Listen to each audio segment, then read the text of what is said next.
now you got your iPhone, you can get twitted on your iPhone. See, I don't really see the point in that, because, seriously... You don't see the point in that? Okay. Miss Maria, since you got your iPhone, it is a thing of beauty. I never see you without it. It's surgically attached to you. You can't live without an iPhone. Living proof. I don't have an iPhone.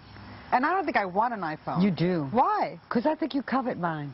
I don't covet yours.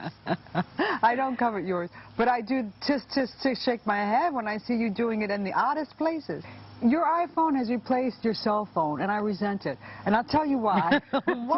Because I remember when cell phones... I remember when cell phones were sort of new on the scene. But, you know, I know you had the very first cell phone, which was as big as a suitcase. That's right. And it always crapped out. Yeah.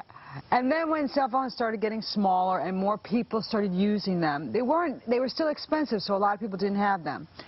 But we were in New Orleans at a conference, and you and I went out, we decided to take ourselves out to a wonderful, expensive meal. Oh, I remember. Yep. It was a French meal. It was heavenly. I was so excited to be there. It was a beautiful restaurant.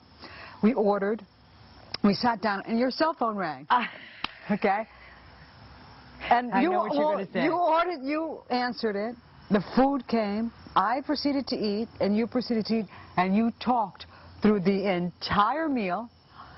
The waitress was looking at you. The patrons were looking at you. Everyone was thinking, that poor girl, her sister has left her. Wait a minute. I sat there fumed. Wait a second. Wait, I'm not finished. I'm so not finished. I'm so not finished. So I finally said, when the waitress took our meals away and was offering us coffee and dessert, I said to you, you need to get off that phone now before I jump across this table and beat you with it. The funny thing is, you see it happen all the time now. You see it happen all the time now. People at restaurants with each other, and the other person's on the cell phone for a long period of time. That's right, but you really need to point out that, number one, when that occurred, this was way before it was popular to have a cell phone. It was an oddity. Somebody called me. It must have been important. And it wasn't. It doesn't matter whether it was. You couldn't have said, excuse me, if someone isn't bleeding from the head or dying, can I call you back? Okay, I concede you win on this point. Right. Do I do it anymore?